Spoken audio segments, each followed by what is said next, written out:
Hello, beautiful people. Yet again, we meet again for another experience with Fafa.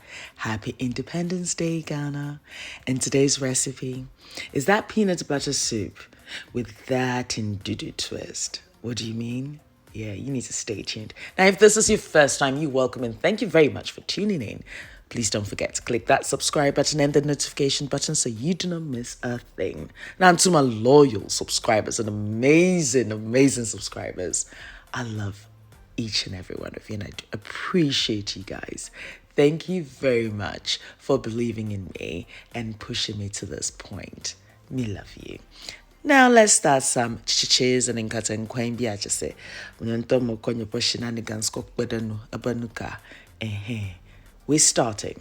Now I've got some groundnut oil in a frying pan. Yeah, sembe and you see what I'm talking about? At this point, I'm just going to add a little bit of my cornstarch to the groundnut oil. Hey, what am I doing? The next thing is I'm adding my Chinese 5-spice mix, which has this nutmeg, sort of sweet, aromatic flavor and aniseed flavor, and it works perfectly. So I'm using chicken drumsticks here, and I've just taken the tips off. I will share another video as to how I dress my chicken, or, sort of like clean it, absolutely. But for now, I'm going to be browning this chicken, which means, of course, it's going to be brown, it's going to be nutty, it's going to be smoky. So I'm intensifying the flavor of that chicken. So before the chicken even meets the peanut or the groundnut paste, Charlie, now it's about basil. Like the chicken is flavored. You know what I mean? Yes. So this usually would take about 10 minutes. And I'm doing this on a medium to high heat because I want it to brown just so. At this point, if you've not clicked the subscribe button, please do so. Because this soup, you're going to thank me later. For now, you are going to be frowning. What is she doing? So anyway, I've got my holy grill here. I've got my garlic, ginger, onion, chili, and aniseed. Yes. So I'm going to have that licoricey flavor with the peanuts and that little kick. It's going to be incredible. I've blended that mixture together, added a bit of water as you can tell, and I'm just transferring that into a bowl. The next thing is I'm going to check my chicken, and I can see it's browning nicely. So I'm just turning it over so that the other side also browns perfectly. You need to keep an eye on this. You don't want it to burn. You just want it to be browned and just perfect. So I think at this point, my chicken is ready for me to add my spice blend, may I say.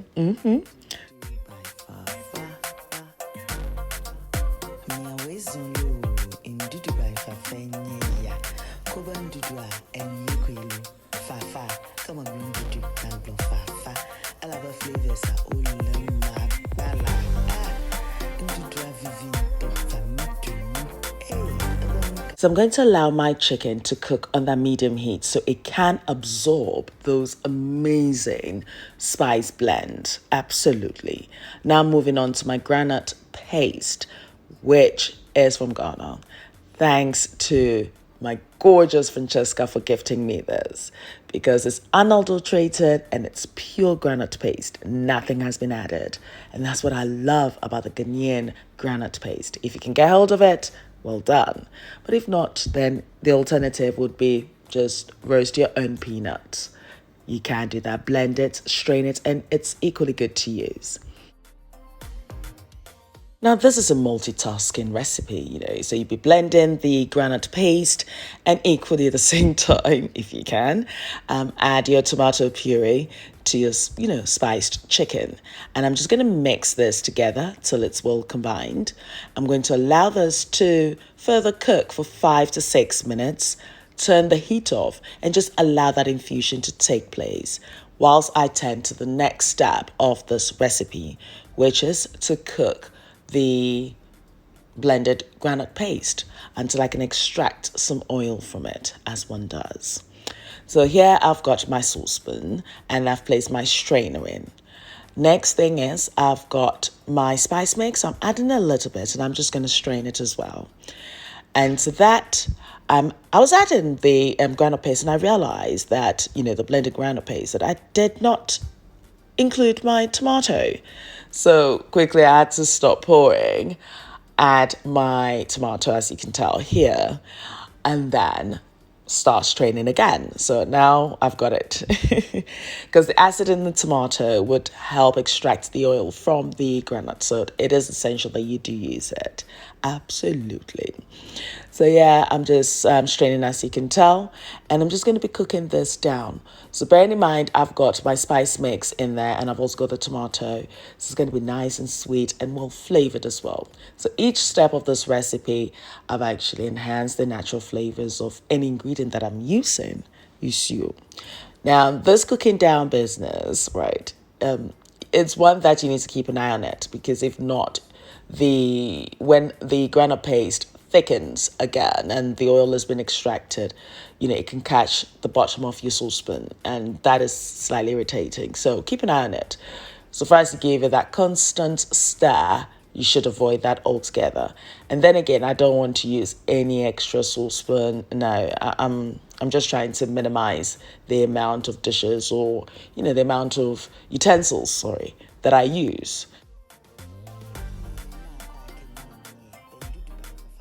Right before your eyes, the granite paste thickens up, yes, which is well spiced. The oil settling at the top, as you can tell. And yeah, I'm adding my spiced chicken. Look at that.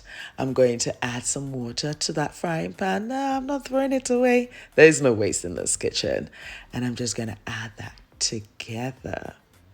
Now, look at this. This is not any Groundnut Soup. This is Ndudu by Fafa.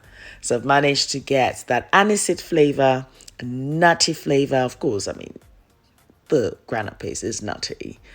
And now I've got that smoky flavor. But I've also got an extra ingredient that I'm going to add to this that's just going to blow the socks off this recipe. It's not any other food. So here I've mixed everything together, and at the same time multitasking, cleaning my surfaces, making sure everything is good. Because once I finish cooking, all I want to do is sit down and eat.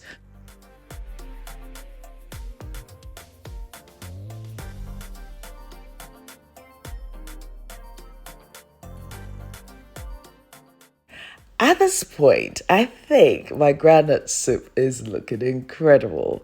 I've just got some few shenanigans to add to it much later. But you know what? Flavor packed, yes, please. Ghana, we now have freedom, yes. And have you seen those drumsticks? See how shapely they are? Look at the curves on it.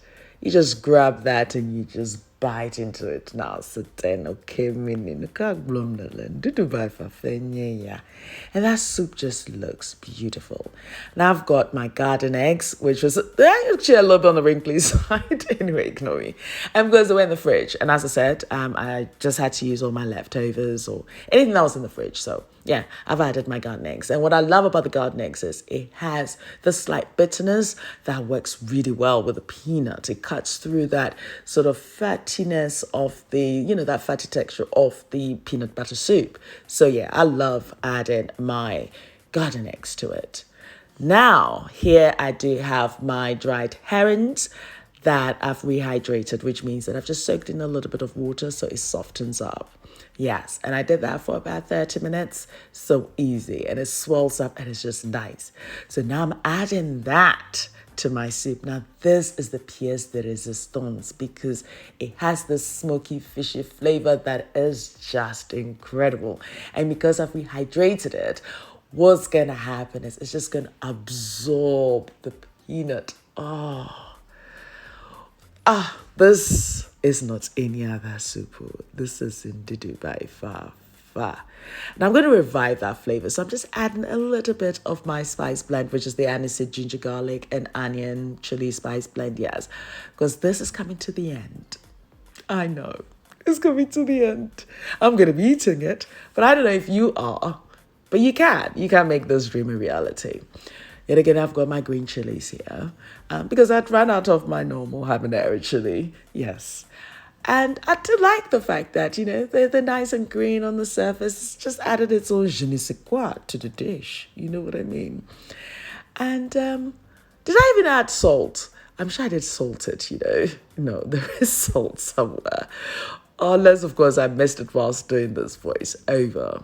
But anyway, I'm just going to allow this to simmer just for another 5 minutes.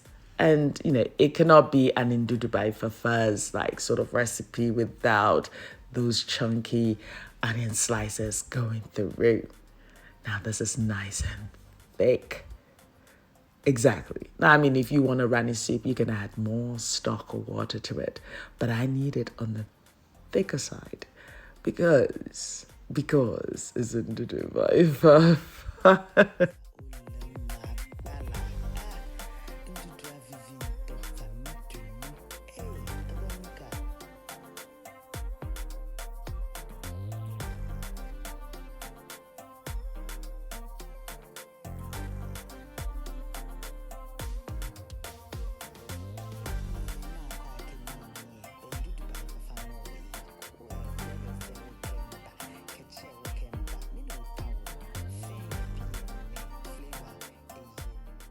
Now, the flavor of the soup. I'll tell you something. When I made this, it did not last 24 hours in my household. No, it went down a treat. I did it again and it went down a treat. So it's a winning recipe, and especially one that you can emulate today. Happy Ghana Independence Day. What are you waiting for? Make yours. Do you know what? Why don't you tag me and I will share that on my Instagram stories. And to my beautiful kings and queens, I appreciate each and every one of you. Now, naturally, I'd leave the list of ingredients and measurements on my blog, ndudubyfafa.blogspot.com. Yeah, so do check that out. I'm also on Facebook, Instagram, Twitter, and Snapchat. Nourel, thank you so much for my theme song. We love you for you. And until my next experience with you, do take care of you. Be nice, be beautiful, be kind. And I love you for you. To those kings and queens.